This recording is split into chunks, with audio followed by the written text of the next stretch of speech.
Bismillah ar-Rahman ar-Rahim. Good evening. You're watching the news from the Sultanate of Oman television. First, the headlines.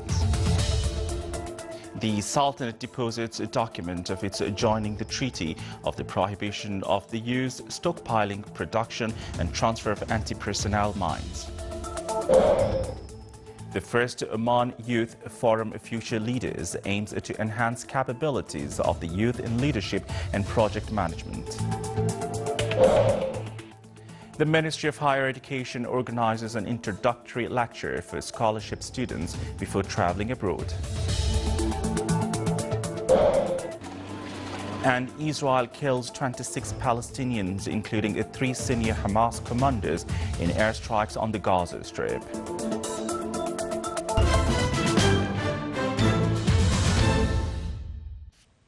Those were the headlines, and now the news in detail. The Sultanate became the 162nd country that signed and joined a UN treaty, which also known as Ottawa Treaty, stipulating complete ban of the use, stockpiling, production and transfer of anti-personnel mines, and on their destruction, either are stockpiled or planted in ground. More details in the following report by Huda bint Nasser al-Jahwariya. The Sultanate deposited a document of joining the Treaty on the Prohibition of the Use, Stockpiling, Production and Transfer of Anti-Personnel Mines and on their destruction in the United Nations headquarters at New York. It was attended by Her Excellency Liyouth Al-Mughiriya, Ambassador of the Sultanate to the United Nations, and attended from the UN part by Mr. Santiago Filipando, Chief of International Treaties and Agreements Section. The ambassador expressed her delight for signing the agreement for its importance for the Sultanate and for the United Nations. The signing came upon orders by His Majesty Sultan Qaboos. The team studying the Sultanate's joining to the treaty was chaired by Group Captain Abdullah bin Surur al-Ka'bi, who said the joining came upon royal directives of His Majesty stemming from the Sultanate's keenness to enhance international peace and security. The agreement came after His Majesty the Sultan issued a royal decree on the 21st of May approving the Sultanate joining the treaty. The Sultanate became the 162nd country that signed the treaty, which is also known as Ottawa Landmine Treaty, stipulating complete ban of the use, stockpiling, production and transfer of anti-personnel mines and on their destruction, either are stockpiled or planted in ground. Activities of the first Oman Youth Forum Future Leaders continued in the Wilaya of Mirbat. It was organized by National Youth Committee under the auspices of His Excellency Sayyid Mohammed bin Sultan Al Busaidi, Minister of State and Governor of Dhofar. The 4-day forum aimed to enhance capabilities and skills of the youth in leadership and project management, in addition to future planning and teamwork. It witnessed a participation from 150 youth to spread further awareness in the field. The Ministry of Higher Education organized an introductory lecture for students before traveling abroad. It explained the registration procedures in external scholarships and the most important instructions about living aspects in these countries. More details in the following report by Sultan bin Asif As-Sarai. Number of lectures aim to aware and prepare students before traveling abroad for study purpose. They explain various aspects of lifestyle in the countries which students will be in, and it explained also the academic aspects in the universities.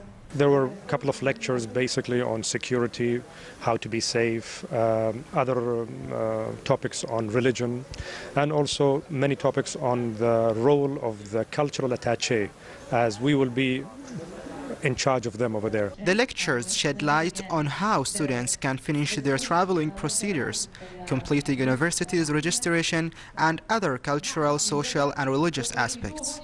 Morality and values that our students abroad are really in need of to present their country, their societies, and themselves, and to increase even their awareness of the importance of preserving their values and morals while they are abroad in an open society.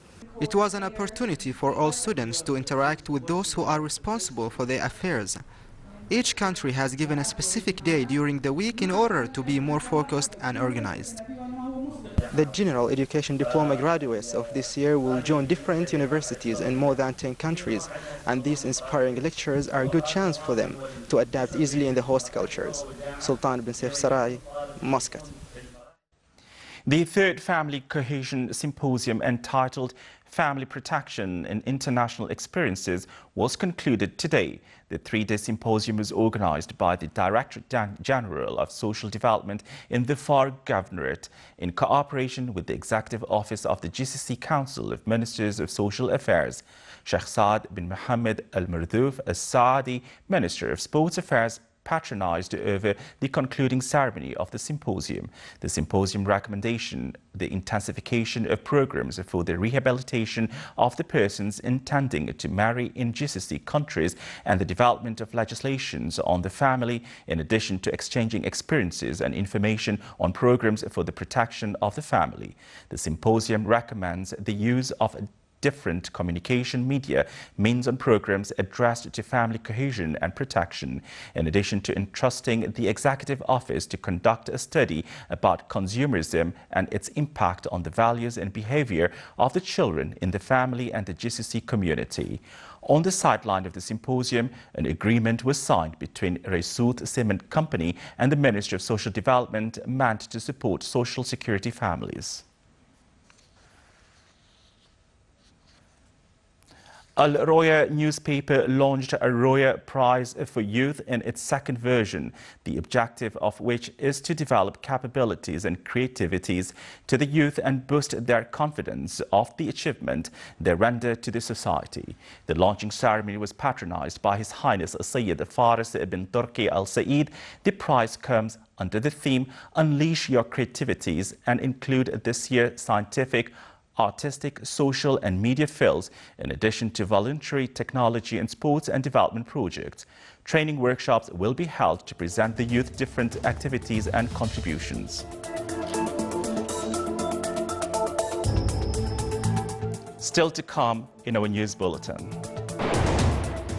A number of wilayas of the governorate of Dakhliya witnessed moderate to heavy rains.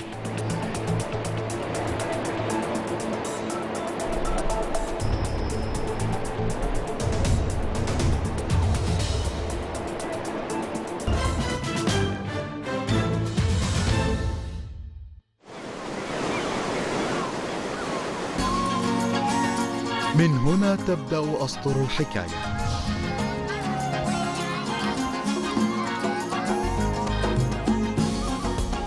تقاليدها راسخة كالجبال.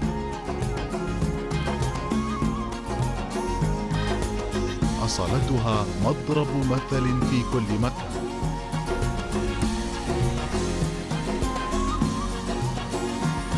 بساطتها ليس لها مثيل. لا حدود لكرمها. حاضرها مشرق متجدد. مهرجان صلالة السياحي 2014 من 30 من يوليو إلى 6 من سبتمبر.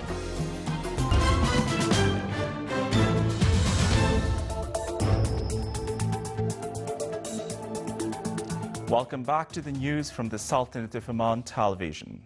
For the international world, Israel killed 3 senior Hamas commanders in an airstrike on the Gaza Strip today. Hamas, which dominates Gaza, named the man as Mohammed Abu Shamala, Raid al-Attar and Mohammed Barhoum, and said they were killed in the bombing of a house in the southern town of Rafah. All 3 were described as senior Hamas military figures. The Israeli military and said the internal security services confirmed that 2 of the men were targeted, and that would conclude that the killing of the most senior Hamas leaders since Israel launched its offensive in Gaza on July 8th. Palestinian health officials say 26 Palestinians, including 3 children, the Hamas commanders, and at least 2 other fighters were killed in Israeli airstrikes today. Prime Minister Benjamin Netanyahu said Israel's military campaign in Gaza may be an extended operation. At a news conference in Tel Aviv, the Israeli premier said the Gaza war launched on July 8th will be a continued campaign aimed at restoring calm and safety to Israeli citizens. On his part, Israeli Defense Minister Moshe Yaalon said that Israel is preparing for a long war, speaking of possibility of launching a land military operation.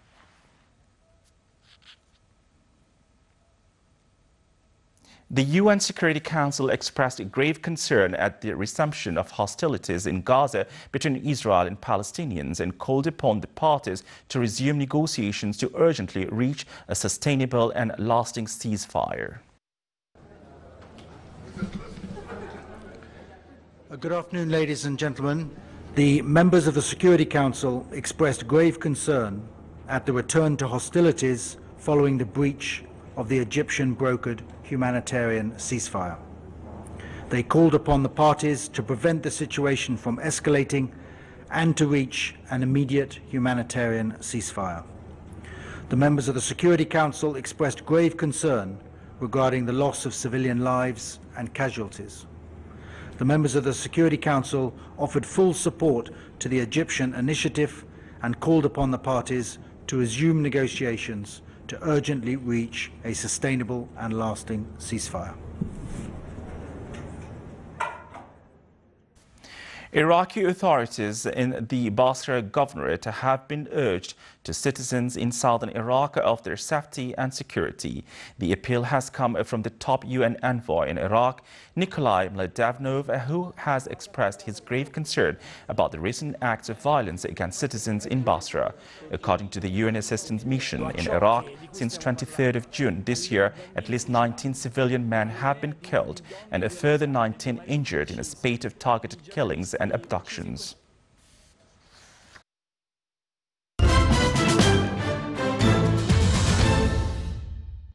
Back to local news, Muscat Securities Market General Index today added 18.56 points to close at 7,358 points with a trading value of 7.11 million Omani Riyals. The report released by MSM pointed out that the market value fell by 0.03% to reach about 15.4 billion Riyals. The report added that the value of shares bought by non-Omani investors reached 1.6 million Omani Riyals. The value of shares sold by non-Omani investors reached 1.1 million Omani Riyals. The net non-Omani investment rose by 6.02% to 428,000 Riyals. The number of passengers on both the Shana and Jawharat Masira ferries during the period from 14th to 20th of August reached 2,254, according to the statistics of National Ferries Company Information Center. The company pointed out that the registered percentage stressed on the significance of a Shana Masira shipping line of being vital in island activity as well as contribution in economic, touristic and commercial movement in Masira.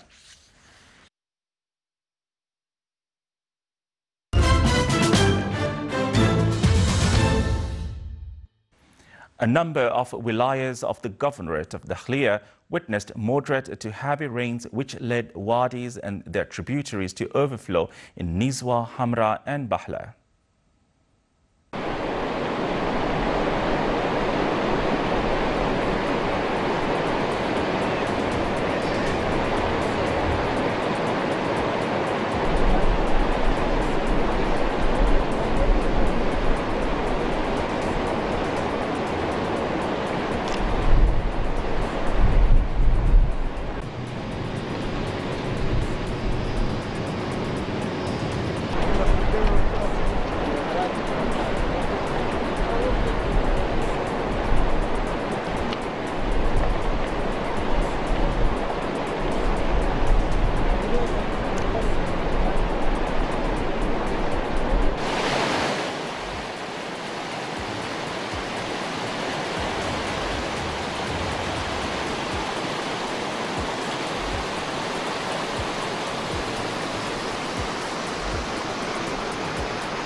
Now for the general weather forecast.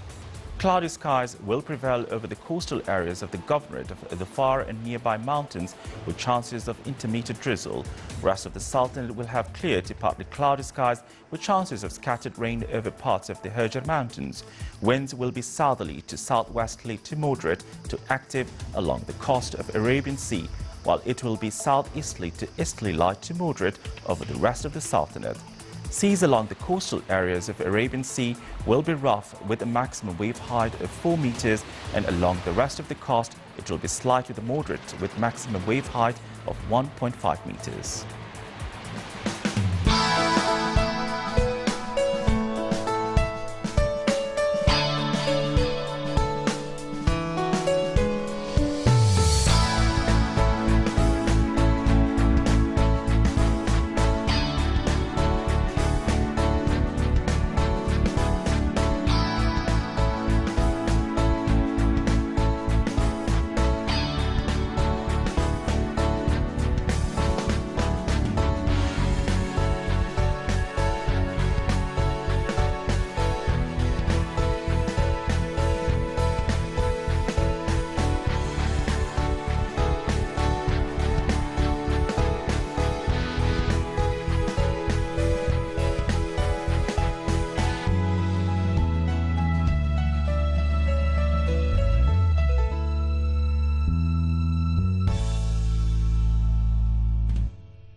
This is the Sultanate of Oman television.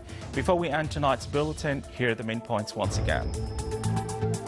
The Sultanate deposits a document of its adjoining the treaty on the prohibition of the use, stockpiling, production and transfer of anti-personnel mines. The first Oman Youth Forum Future Leaders aims to enhance capabilities of the youth in leadership and project management. The Ministry of Higher Education organizes an introductory lecture for scholarship students before traveling abroad. And Israel kills 26 Palestinians, including 3 senior Hamas commanders, in airstrikes on the Gaza Strip. With that, we come to the end of tonight's news bulletin. From all of us here at the studio and the newsroom, it's good night.